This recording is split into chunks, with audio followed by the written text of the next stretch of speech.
ஆனால் ஒரு 2 டிசேபிள்டு சைல்டை வந்து அடாப்ட் பண்ணி அடாப்ட் பண்ணி அந்த 2 சைல்டையும் வளர்க்குறதுன்றது சாதாரண விஷயம் கிடையாது. இப்ப பொதுவாவே சாதாரண பிள்ளைங்கள், நல்லா இருக்க பிள்ளைங்களே நெறைய பேர் வளர்க்கறதுக்கு நார்மலா தயங்குறாங்க. எனக்கு தெரிஞ்சு ஒரு சில விஷயம் ஏன்னா நானும் டிசேபிள்டு சைல்டு எனக்கு இருக்கிறதுனால நான் இங்க வந்து உரிமையோட நான் பதிவு பண்றேன். ஏன்னா எனக்கு தெரியும். டிசேபிள்டு சைல்ட வளர்க்கறதுக்கு வந்து ஒரு தனி என்ன சொல்லுங்க, ஒரு பக்குவம் வேணும். பக்குவம் வேணும். பணம் இருக்கலாம். பணம் இருக்கு, பணம் இல்லன்றதெல்லாம் செகண்ட். சரிங்களா? பணம் வந்து தேவை தான். டிசேபிள்டு சைல்டு வளர்க்கணும்னா பணம் தேவை தான். அவங்களுக்கான ஆனால் அதை மருத்துவம் எல்லாம். தாண்டி ஆமா. அதை தாண்டி வந்து ஒரு பெரிய ஒரு மனப்பக்குவம் வேணும். சரிங்களா? பெரிய சகிப்புத்தன்மை வேணும். இந்த சமூகம் வந்து பார்த்தீங்கன்னா, பார்வையிலே நம்மள கொன்னுடும். இது டிசேபிள்டு சைல்டு வச்சிருக்கிறவங்களுக்கு, இந்த சமூகம் ஐயோ! பாவம் சொல்லியே நம்மள கொன்னுடுவாங்கன்னு வச்சுங்களேன். அப்படிப்பட்ட சமூகம் தான் இது.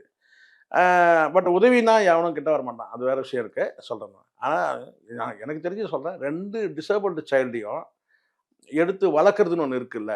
அது சாதாரண விஷயம் கிடையாது. அத வந்து இவங்க செய்யறாங்க. அந்த இது சொல்றேன். நீங்க சொல்லலாம் என்னன்னு கேட்டா, அவங்க கிட்ட என்னங்க கோடி கோடியா பணம் இருக்கு.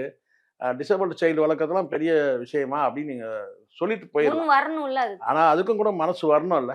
இப்போது புதிய அறிமுகம் ஆச்சி ஹோட்டல் சாம்பார் 50 கிராம் ரூபாய் 20 மட்டுமே.